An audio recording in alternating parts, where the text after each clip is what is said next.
Paizinho querido, Deus de amor, louvado seja o teu nome pelas tuas muitas misericórdias.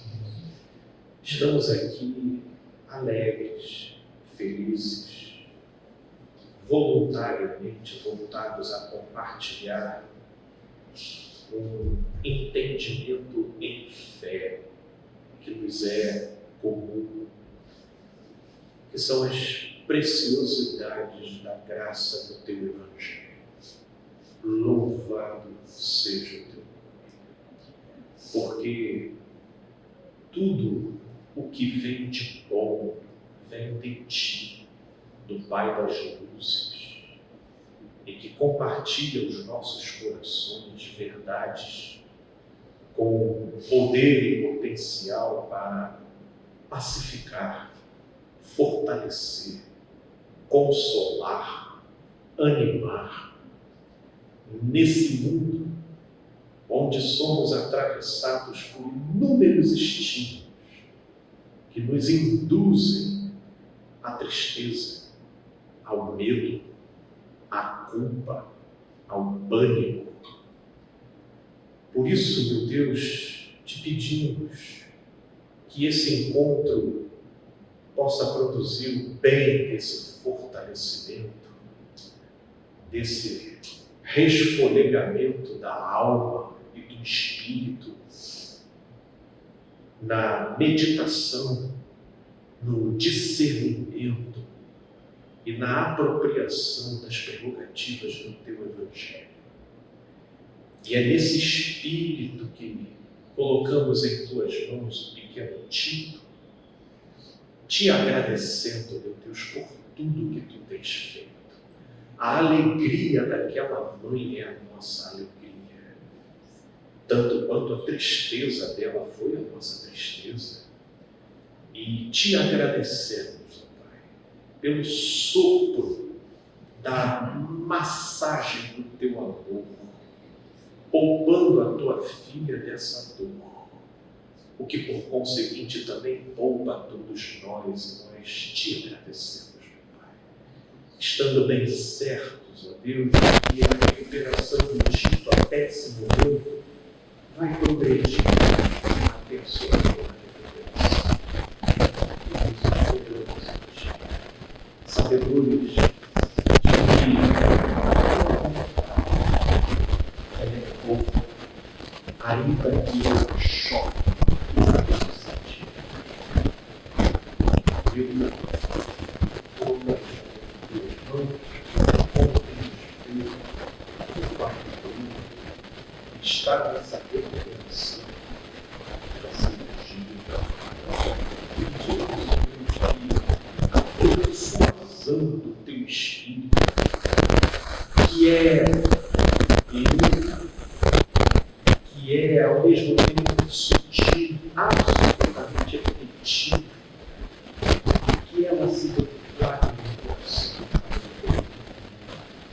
desfazendo toda a resistência, todo o obstáculo, toda a dificuldade, todo o trauma, tudo aquilo que ali se formou e já vem de longa data, que a reação contra a sua limitação, o teu espírito possa, por intermédio dessa limitação do corpo, produzir pedagogias de vida na vida do Pai.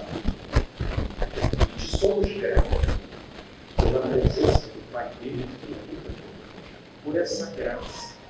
Tu és bom, e confiamos que aquele que começou a boa obra há de terminar com a tua graça.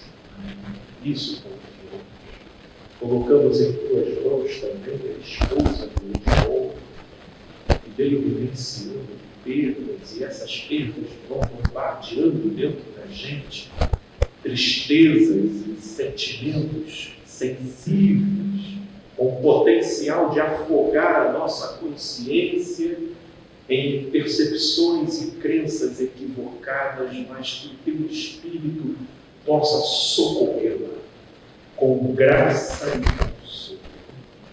e que no meio dessa contradição a tua filha encontre o maior aprofundamento da percepção do teu amor por ela e por todos nós.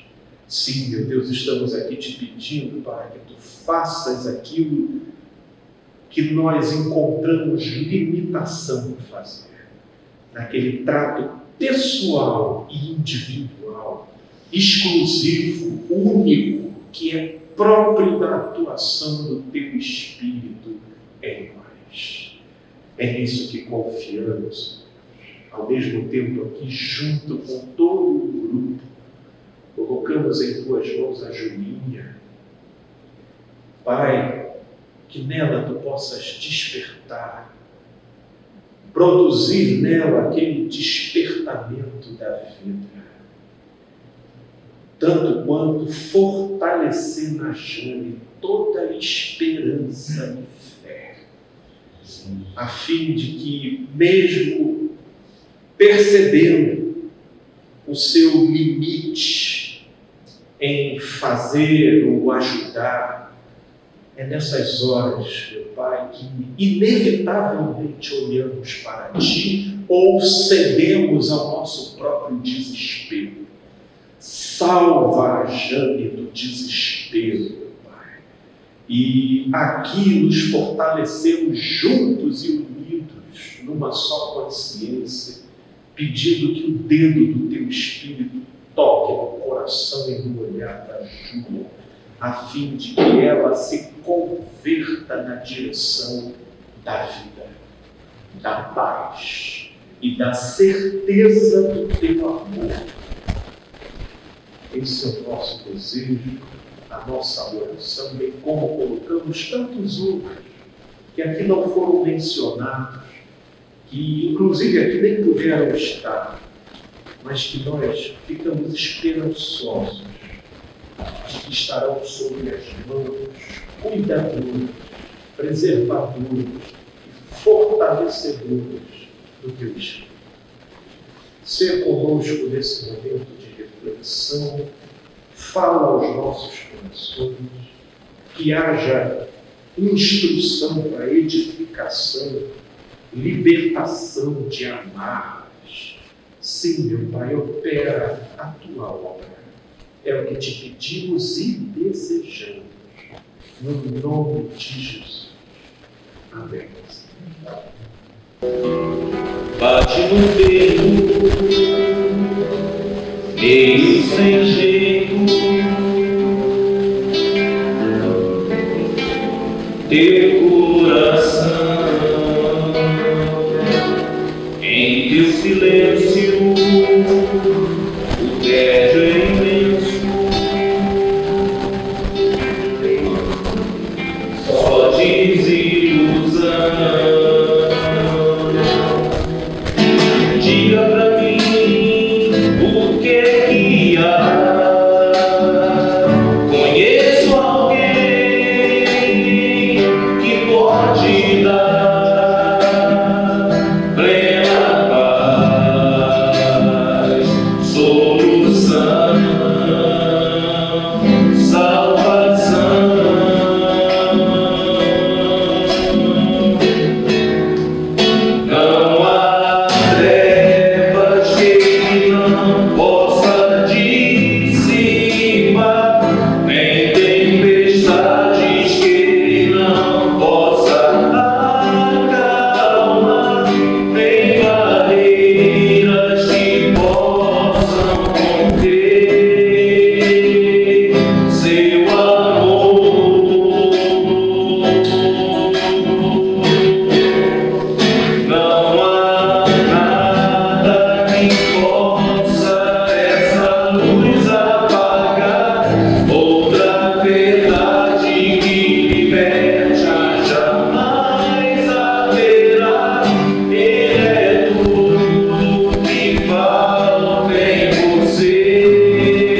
que possa suportar. E se ainda eu cair, pensar que é o fim, Jesus me recebe junto a mim. Jesus me recebe sim, Jesus me recebe sim, Jesus me recebe junto a mim. Jesus me recebe sim, Jesus me recebe sim, Jesus me recebe junto a mim.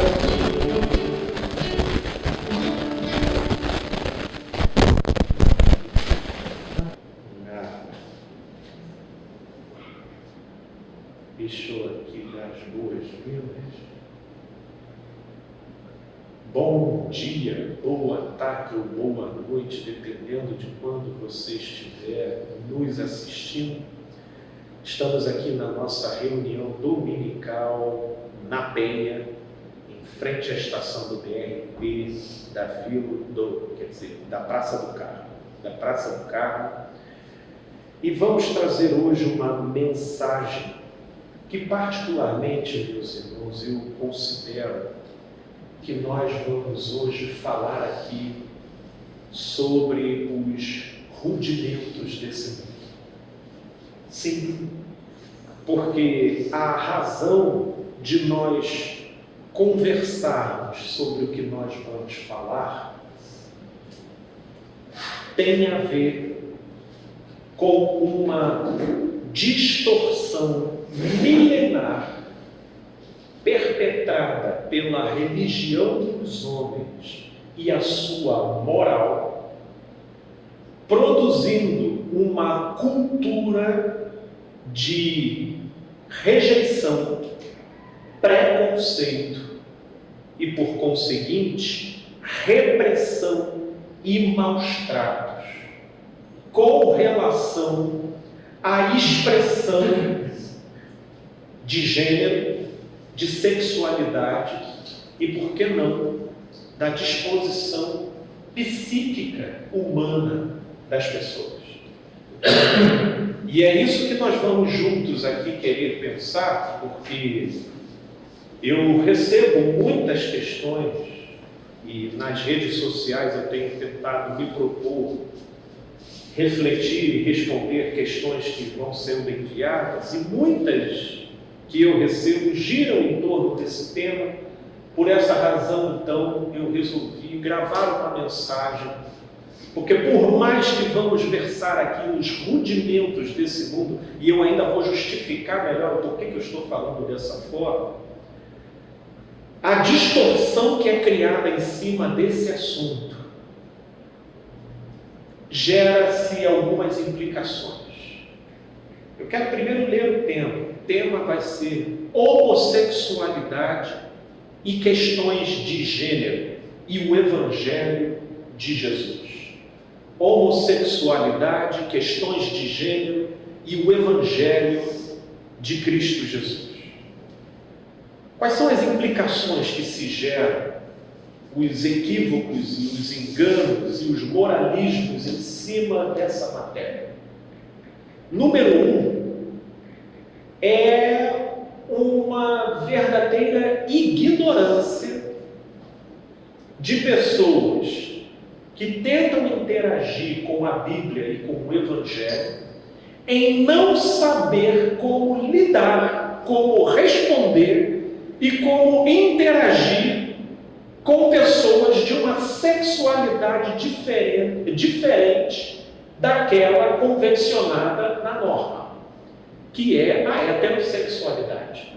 Então elas não sabem, elas ficam com um receio essencial, como que se elas forem simpáticas, então elas estão sendo coniventes com o pecado. Se elas acolherem, então elas estão entrando em conluio com o pecado. Então a maioria fica tentado, na melhor das hipóteses, é fingir que isso não existe. Isso para não partir para a ignorância ostensiva mesmo. né, que é a de fechar a cara, de destratar ou qualquer tipo de coisa do gênero, porque é o que colocaria ela na condição de não estar agasalhando o pecado. Não estar agasalhando o pecado. Então, essa é uma primeira implicação. A segunda implicação é que, como na história do cristianismo só se convencionou condenar, então se formou um tabu sobre a história. Um verdadeiro tabu. Não se fala, não se conversa. E hoje em dia, então, com a ascensão do politicamente correto e com ideologias fermentando de maneira mais intensa, buscando lançar um olhar sobre as minorias e os menos favorecidos, então se criou uma linha de tensão de um discurso que era majoritário e predominante da religião, que influenciava a moral comportamental social, produzindo uma espécie de unanimidade, mas com a ciência trazendo investigações, pesquisas e percepções e desdobramentos outros sobre o tema, isso no social foi causando outras repercussões.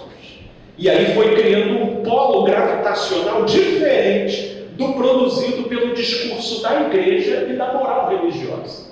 Logo, agora, hoje em dia, se tornou algo muito sensível você, de maneira aberta, proferir as recriminações com o requinte de crueldade do que se fazia a plena luz há 40, 50 anos atrás. Hoje em dia, isso já é bem mais delicado. E aí, na delicadeza desse confronto entre forças, o produto final foi o quê? O tabu.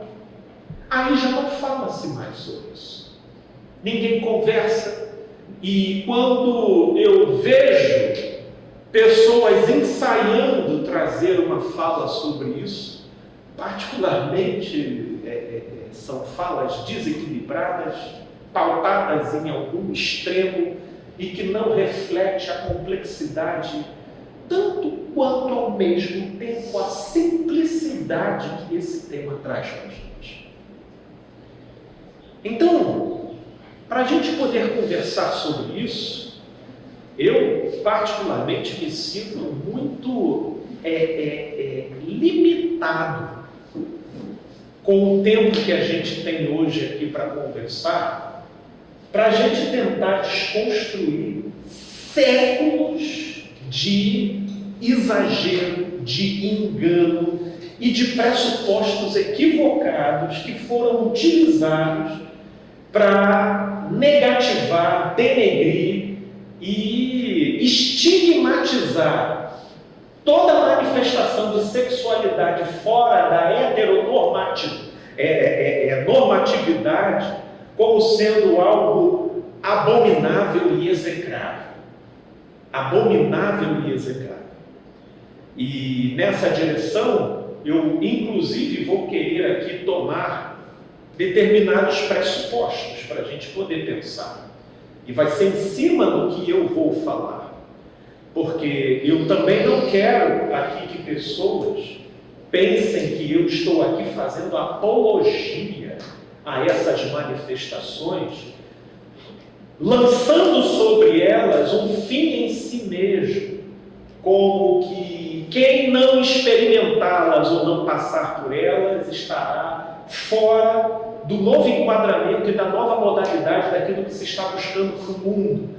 Porque se a gente for pensar a coisa dessa forma, nós estaremos apenas invertendo os polos, saindo de um extremo e indo para o outro. Mas a nossa busca aqui é pelo equilíbrio.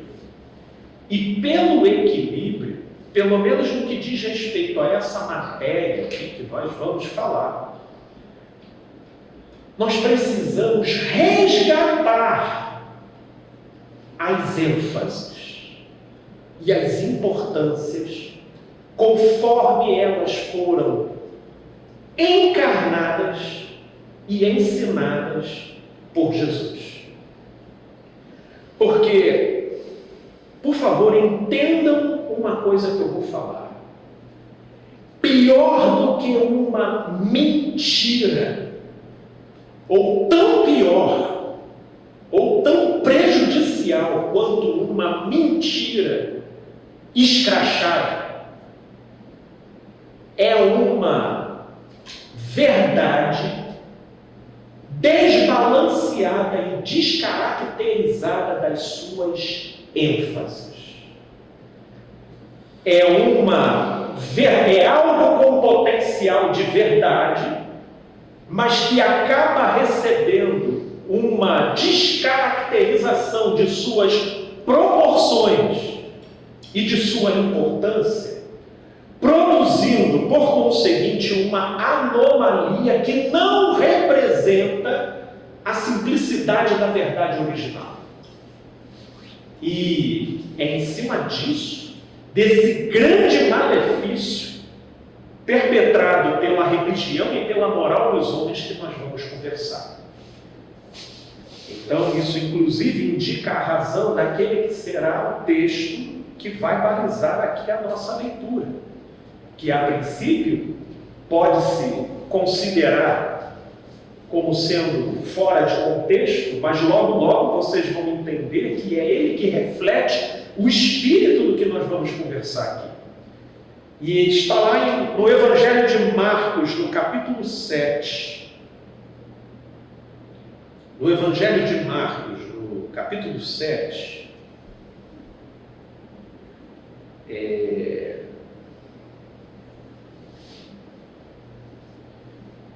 o episódio em que Jesus se junta para uma dada refeição, onde estavam presentes os seus discípulos e muitos escribas e fariseus, que são a simbologia, a expressão dos religiosos de sua época.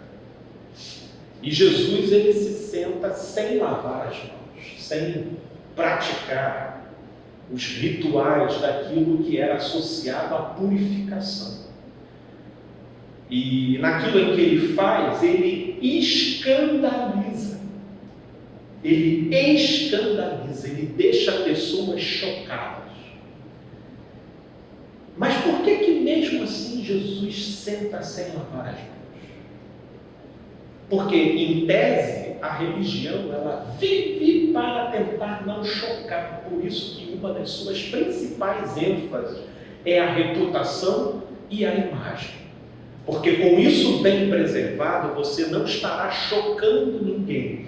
Porque chocar pessoas para a religião é designativo de que a obra de Deus está sendo prejudicada. Então, para todos os efeitos, a sua reputação e a sua imagem precisam estar ilibadas. Mas por que mesmo assim Jesus o choca? Porque Jesus está vivenciando a pedagogia de resgatar prioridades e importâncias. Em outras palavras, ele está dizendo: vocês estão se chocando com o que não deveria haver choque. Vocês estão vivenciando o retorno do modo como vocês elaboram a vida e os preceitos de Deus. E é isso que Jesus denuncia aqui no verso 9. Por favor, acompanhem comigo. Marcos, capítulo 7, a partir do verso 9. E disse-lhes ainda: jeitosamente rejeitais o preceito de Deus, para guardardes a vossa própria tradição. Pois Moisés disse: honra a teu pai e a tua mãe, e quem maldisser a seu pai ou a sua mãe, seja punido de morte. Vós, porém, dizeis: se um homem disser a seu pai ou a sua mãe, aquilo que poderias aproveitar de mim é corbã, isto é, oferta ao Senhor, então dispensais de fazer qualquer coisa em favor de seu pai ou de sua mãe, invalidando a palavra de Deus pela vossa própria que vós mesmos transmitistes, e fazeis muitas outras coisas semelhantes. Dentre elas, o que nós vamos conversar hoje aqui. Veja como que Jesus ele denunciava, como que por causa da tradição, os religiosos deixavam pai e mãe passando fome dentro de casa. Porque a interpretação era: aquilo que poderias aproveitar de mim é corbã, é oferta ao Senhor. Poxa pai, desculpa, tá? O senhor está aí passando perrengue danado, mas o que eu tenho aqui, eu podia até te dar, mas é corbã. Aí o pai estava passando fome, tá? Então Deus vai prover aqui. E o pai morre de fome no tempo. Por causa da tradição, se anula o sentido do Evangelho. E qual é o sentido do Evangelho? É só honrar pai e mãe? Não. Vem aqui para João, capítulo 13. João,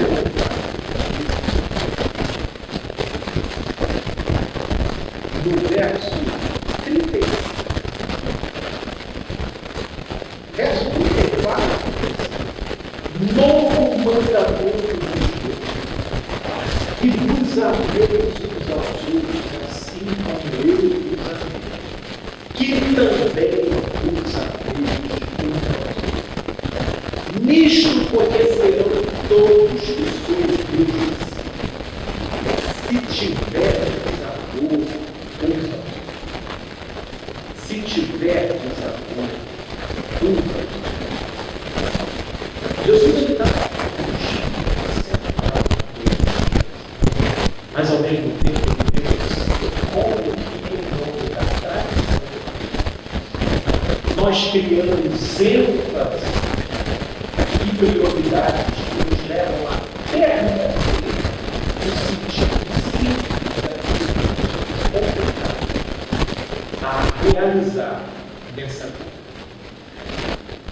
E o que é a tradição? A tradição nada mais é do que uma dada interpretação que se torna consenso entre as versões autorizadas do saber sobre Deus também. E uma vez que isso se torne consenso, esse consenso atravessa séculos, milênios, e então ela vira uma graça.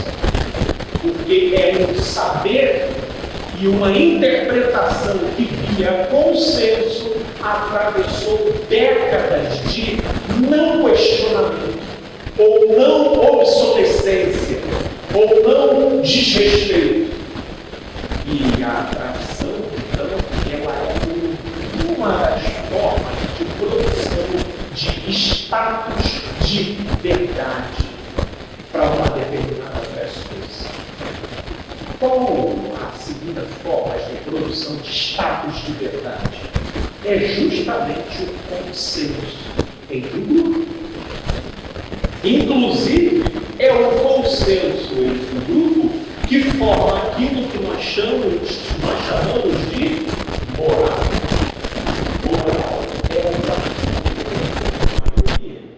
Inclusive, tem uma explicação muito interessante disso no livro do Caio Fábio, quando ele fala sobre 100 fatores. Lá você tem a teologia moral de causa e efeito, a teologia que ele utiliza para destrinçar essa fenomenologia grupal do meio religioso. E que, pelo consenso entre eles, produz a moral, que é quando eles estabelecem os critérios do que seja bom, do que seja ruim, do que seja pecado, do que seja aceitável, do que seja pecado venial, do que seja pecado abominável. Todas essas hierarquias e degradações e multifacetações vão sendo então ali criadas pelo acordo com a governadoria. E isso produz uma sobreposição sobre o sentido da vida, sobre o sentido do Evangelho. E aí o que a gente tem? A gente tem uma bancada evangélica no Congresso voltada para defender os direitos do pinto, da pepeca e do fiofó. É triste assim.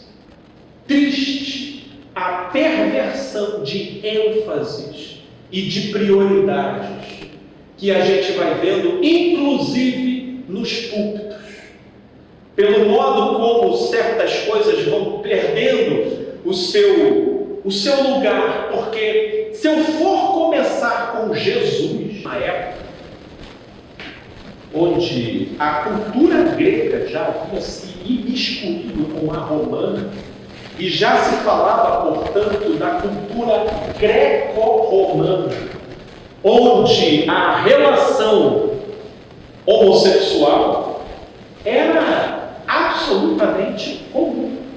Inclusive, dependendo de certas vertentes filosóficas, com relações acontecendo em plena praça pública.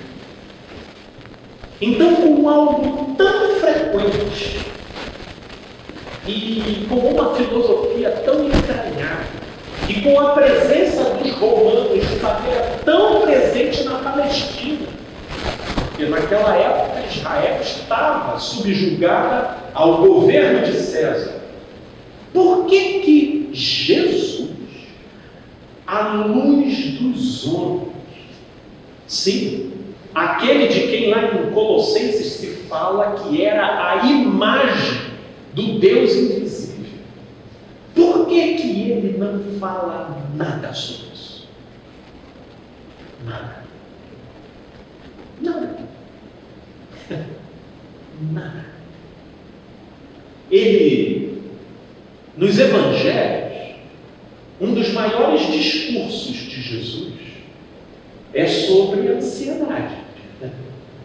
Sobre ansiedade. Você tem um dos maiores discursos contínuos de Jesus falando.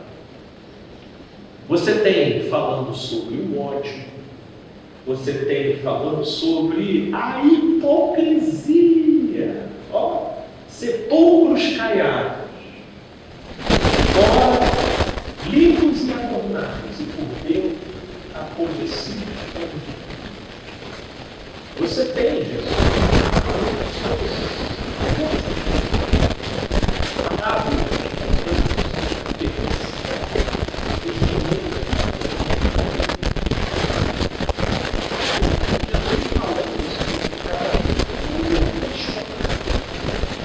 E aí ele se volta altamente perverso, de uma concessão que foi dada por Moisés para viverem o divórcio como algo extremamente maquiavélico e perverso, num tempo e numa época onde a mulher era totalmente desfavorecida na sociedade. E uma mulher, uma vez que recebia uma carta de divórcio do marido, naquela sociedade altamente machista, ela ficava relegada ou à prostituição ou à mendicância. E é para isso que, para esses cínicos e empedrados, Jesus dizia, né, quem se separar da sua mulher estará em adultério. E por quê? Porque, de fato, se divorciar da mulher para logo obter outra, ela está adulterando a vida daquela mulher que outrora o sujeito foi casado. Adulterando mesmo, a vida daquela mulher estaria adulterada. Para pior, denegrida, para pior. Porque no modo como uma sociedade estava organizada de maneira altamente machista, gerando para a mulher um ônus de uma total dependência de uma figura masculina para que ela pudesse ter uma identidade no meio social, a vida dela ficava completamente adulterada. Então, se assim fizer, Jesus dizia para aqueles religiosos, vocês estarão em adultério. Estarão. Se você for hoje, até hoje, lá vai, ó, ninguém aqui foi. Mas quem porventura me assistiu lá do Catar, aonde está acontecendo a Copa, tem muitos vestígios dessa cultura ainda presente lá. A mulher não pode sair desacompanhada do seu quarto de hotel, sob pena de ser mal interpretada. Né? Isso para não dizer, para não abrir margens de ela, inclusive, ser interpelada por uma força policial. Então, pensa numa cultura assim. Né? Pensa numa cultura assim, e é por essa razão que Jesus é contundente com relação ao divórcio. Mas agora, com relação à homossexualidade, um trecho mais próximo de uma fala que eu vejo de Jesus é em Mateus, no capítulo 19, onde ele tem uma fala interessante, mas definitivamente nada condenatória, pelo menos na ênfase e no sentido do que a gente assiste hoje, no discurso dos religiosos. Quando no verso 12, ele diz: porque há eunucos de nascença, há outros a quem os homens fizeram tais, e há outros que a si mesmos se fizeram eunucos por causa do reino dos céus. Quem é apto para admitir que o admita? Eunucos era uma classe social amplamente caracterizada pela homossexualidade em função, em geral, de serem homens que eram castrados para que eles pudessem ser os guardiões do harém das grandes autoridades daquela época. Né? Então, em geral, essas pessoas elas se efeminavam. Né? Então, eu vejo uma fala de Jesus aqui muito mais com o tom de uma narrativa existencial do que numa intenção de propor um juízo de valor sobre esses fenômenos. E eu peço para que você leia isso daqui e se você constata outra coisa senão isso daqui, por favor, em ocasião oportuna, você justifique a sua sentença, porque essa daqui é a única fala de Jesus que passa, mas muito mais a título de uma constatação da fenomenologia existente do que no intuito de produzir um juízo moral sobre o acontecimento. Isso é o comportamento do Verbo que se fez carne. Do Verbo que se fez carne. Agora, no decorrer do Novo Testamento, você vai ter a palavra dos apóstolos. Apóstolos, diga-se de passagem, eram pessoas inspiradas, mas não eram a luz dos homens. Porque aí nisso, eu particularmente me atrelo àquilo que o Caio fala e ensina, que eu creio que seja o ponto nevrálgico para o entendimento do todo da Bíblia. Jesus é a chave hermenêutica para o entendimento do todo. Então é nele que a gente vê se até nos apóstolos existe alguma ênfase que se desvirtua ligeiramente do sentido precípio deixado por Jesus. Se você lê, por exemplo, uma epístola como a de Tiago, você vai ver lá uma mistura de graça com certos elementos hibridizados com o que era a ênfase ainda para as importâncias da religião judaica. Notoriamente você vai ver lá no livro de Tiago. Agora, que porque Tiago era um apóstolo, então você vai tomar aquilo tudo como verdade, você então vai ter trechos lá na epístola dele, que você vai ter que fazer as dietas estranhas, assim. fazer. Isso eu estou falando para o povo do pé da letra, que não entende o Espírito porque não tem bússola. Porque como eles tomam a Bíblia como um todo, uniformemente, como sagrada e autorizada, o máximo que eles têm que fazer é ignorar certas coisas para poder enfatizar outras, conforme o quê? O espírito do Evangelho? Não, conforme a tradição dos homens.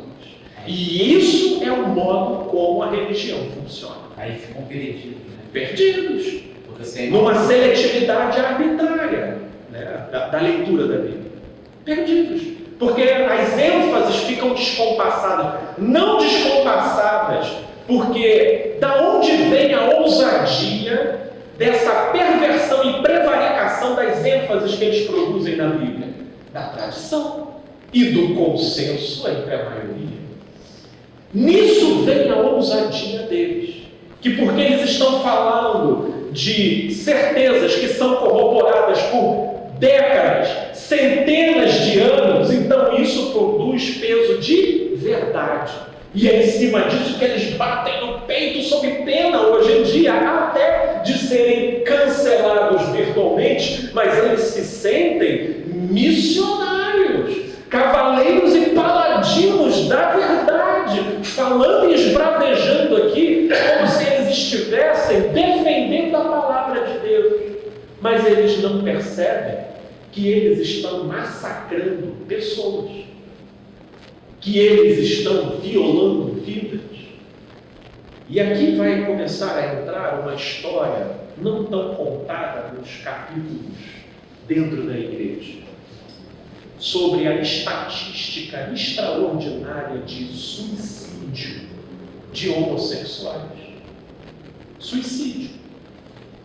Porque, uma vez constatando a operação inversa da sua pulsão, eles passam por aquilo que a ciência hoje fala de luto da heteronormatividade, que gera no sujeito um conflito que estatisticamente vai dos 13 até os 24, 25 anos, onde a primeira tendência da pessoa que desde cedo já identifica em si a operação de pulsões contrárias à norma vigente daquilo que em geral se vive na sociedade, principalmente nessa fase da adolescência, que é uma fase caracterizada pela necessidade da autoafirmação, e isso porque subjetivamente a identidade ainda está tendo a sua estruturação nas suas bases mais elementares, por isso o adolescente tem tanta necessidade de tentar se relacionar em grupo. Nessa fase, existe uma probabilidade muito grande de ele tentar negar essa pulsão diversificada dentro dele, e é aí que começa um conflito, um dilema, que inclusive a depender da atmosfera que esse sujeito encontra dentro do seu lar, olha, pode ser o lar mais cabeça aberta, mas o simples fato de ele constatar a norma da vivência ali dentro, e de que, como ele constata que o que opera dentro dele vai na contramão da norma que ele vê ali naquele ambiente, isso gera uma aflição. Porque nessa fase de estruturação da identidade, isso acaba entrando como material para o próprio juiz interno do sujeito ganhar vantagem sobre ele, afirmando sobre ele de que ele é um monstro, de que ele é inferior, de que ele não é capaz, formando então uma estigmatização interna. Não são poucos os homossexuais que partem vida fora e casam com o sexo oposto, na busca sistemática de afogar e contradizer a verdade daquilo que pulsa dentro de si. E aí, por razões óbvias, torna não só a própria vida no inferno, como também infernizam a vida de com quem eles se casaram. Em termos de amizade, nossa, tornam-se tremendamente amigos, mas justamente aquele elemento sexual da combustão química é o que falta. E o sujeito até, e a pessoa consegue até angariar dentro de si uma energia e uma orientação voltada para produzir os filhos, porque nisso ele vai satisfazendo essa carga da expectativa, não só da moral, mas da cobrança moral que o grupo no qual ele está inserido exerce sobre ele. E aí ele tendo os filhos, ele está conseguindo corresponder, mas é uma pessoa que vive uma solidão extraordinária e inalcançável para qualquer psicologia ou conjugalidade, pelo menos naqueles termos. Porque no modo como o panorama de vida dele foi estabelecido, ele vivencia ali todo um anseio completamente contraditório àquilo que ele abraçou como história de vida, procurando corresponder àquilo que os outros gostariam que ele fosse. E isso, no curso da vida, produz uma série de achaques, quando não o suicídio, cujas estatísticas são consideráveis, inclusive estudos recentes apontam, de que dentro de um determinado grupo observado, a minoria autoproclamada e identificada como sendo lésbica, gay, trans ou bi, dentro dessas designações, é também justamente um grupo onde prefigura a maior quantidade de pensamento, ruminação ou tentativa objetiva de suicídio. Por quê?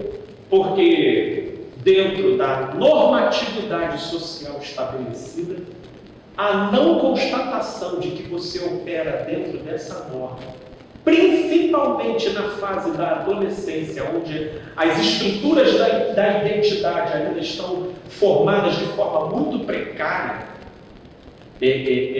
isso é um grande deflagrador daquilo que é chamado de ideações suicidas. Ideações suicidas. Afinal de contas, ninguém quer nessa vida se tornar uma espécie de decepção trágica para pai, para mãe, ou para quem tenha cumprido essa função, ou para os seus substitutos.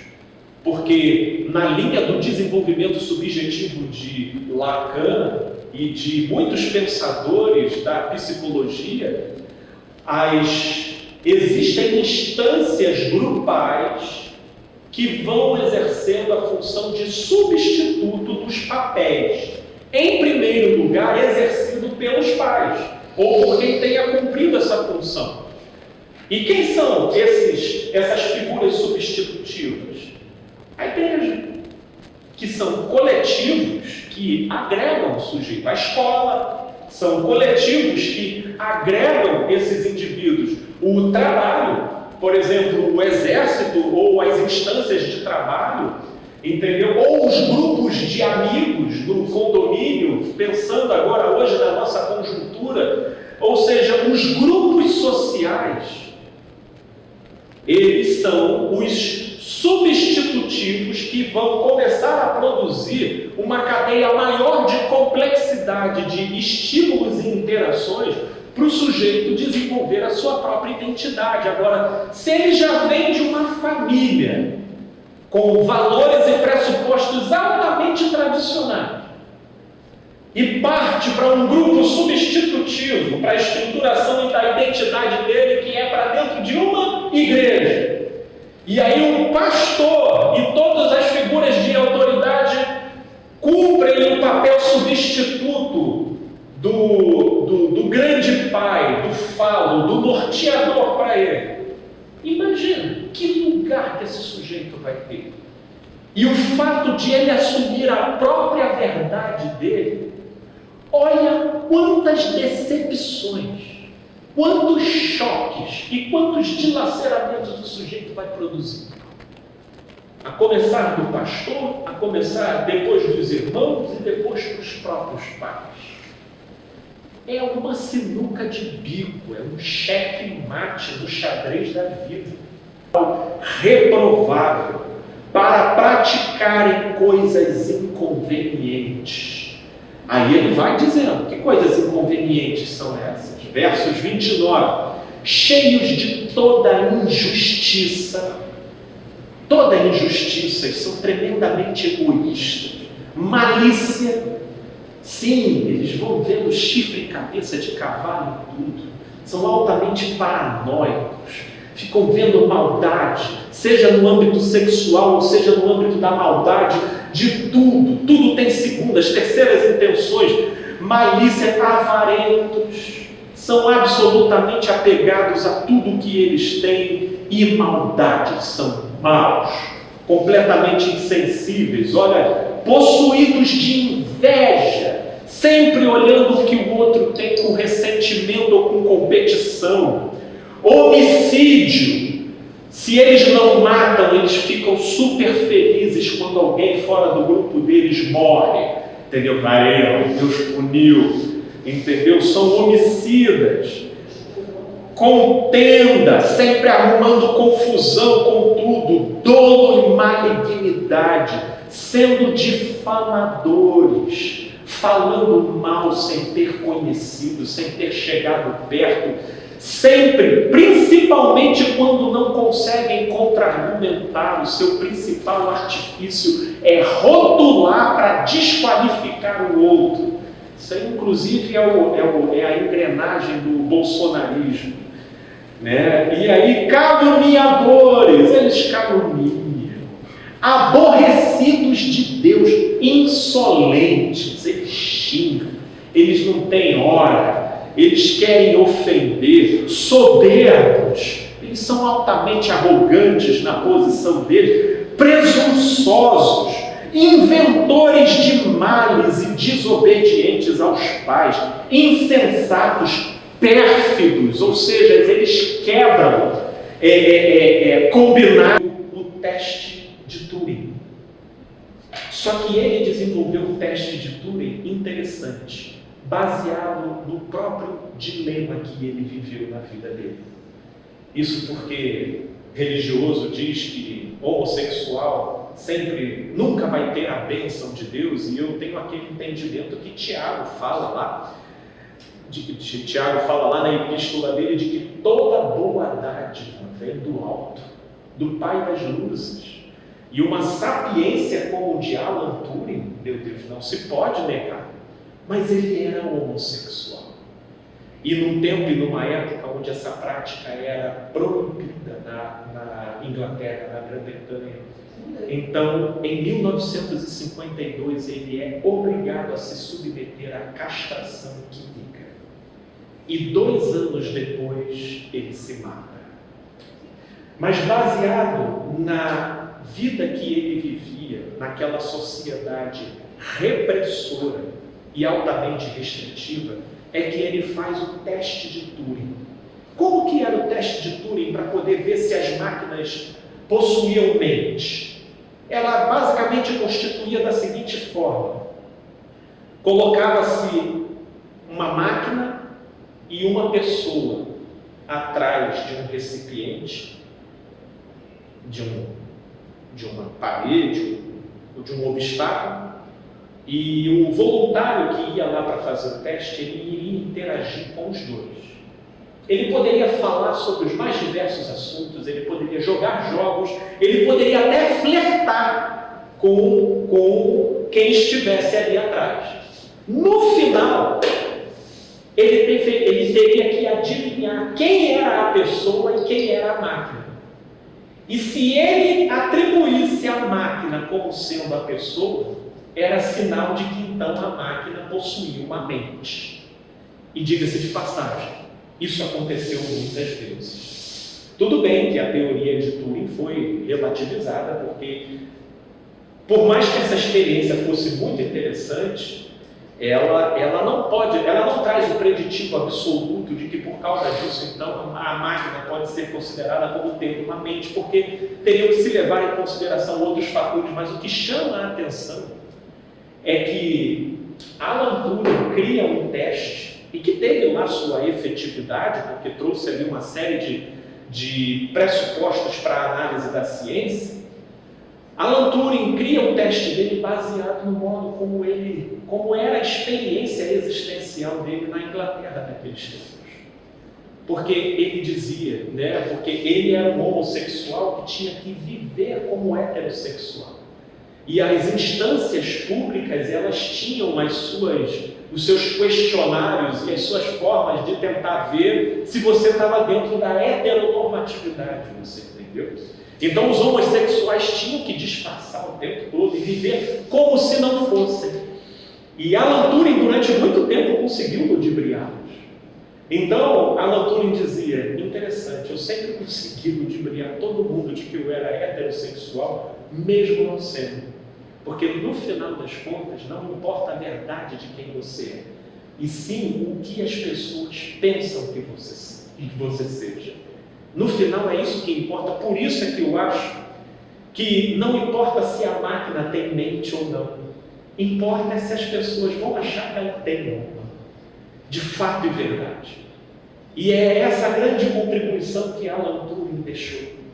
As pessoas, elas achando que a máquina tinha mente, então era o suficiente. Mas provar se a máquina tem mente ou não, não tem. Mas se as pessoas acharem que tem, vai ter. E esse era o dilema que ele vivenciava lá dentro da Inglaterra, naquela época e naquele tempo.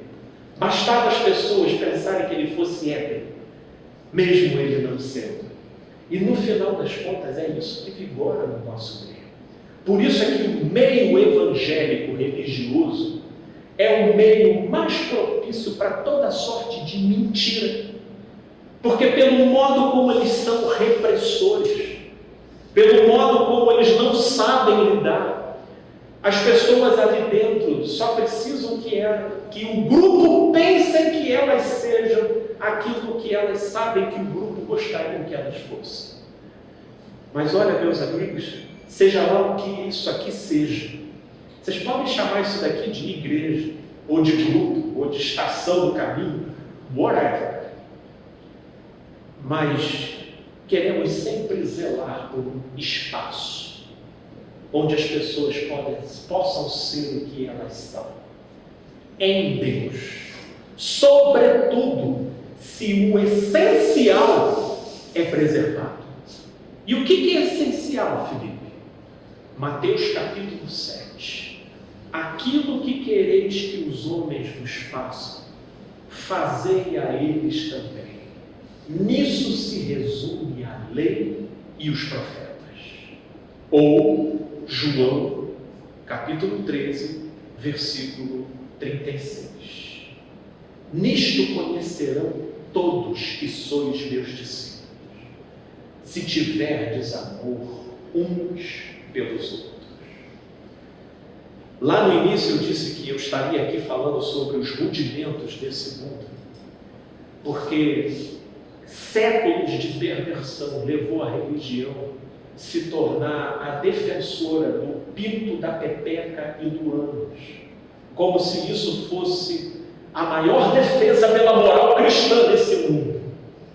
Meu Deus, que descalabro, né? Que descalabro, fugindo e pervertendo completamente a importância das coisas. Eu vou abreviar aqui porque nós já estamos muito tempo e eu preciso terminar. Nós não lemos 1 Coríntios capítulo 6, que é onde fala também que os efeminados não vão herdar o reino dos céus, mas seria interessante ler todo o capítulo. E o capítulo ele fala justamente por uma querela entre irmãos que ficavam levando uns aos outros para a justiça, pelos motivos mais banais, e Paulo dizendo, puxa vida, como que vocês queimam um filme se dizendo ser da comunidade da luz e filhos de Deus, e indo para fórum de justiça comum, pleitear as causas mais banais. Será que não há entre vós um sábio para que possa promover uma diligência entre o interesse de vocês na comunidade?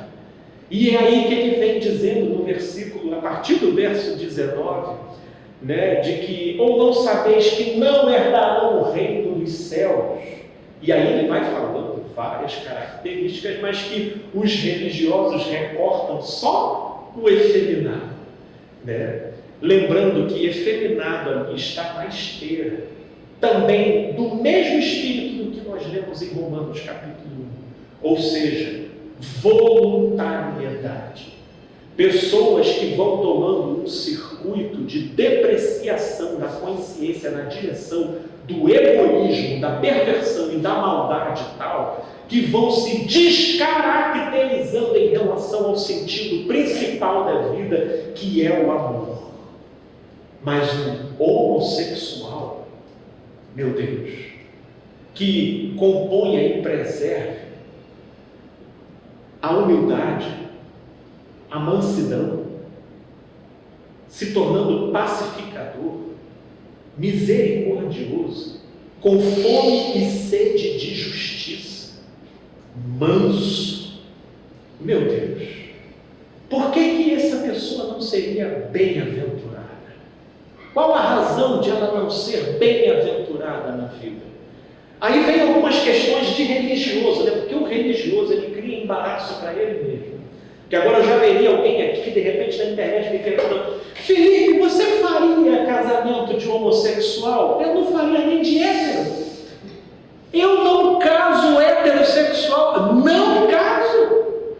Porque foi a religião que lá no século de 1500, por intermédio de um concílio da Igreja Católica, que foi botar um sacerdote religioso para meter o bedelho numa cerimônia que acontecia de maneira simples entre duas famílias.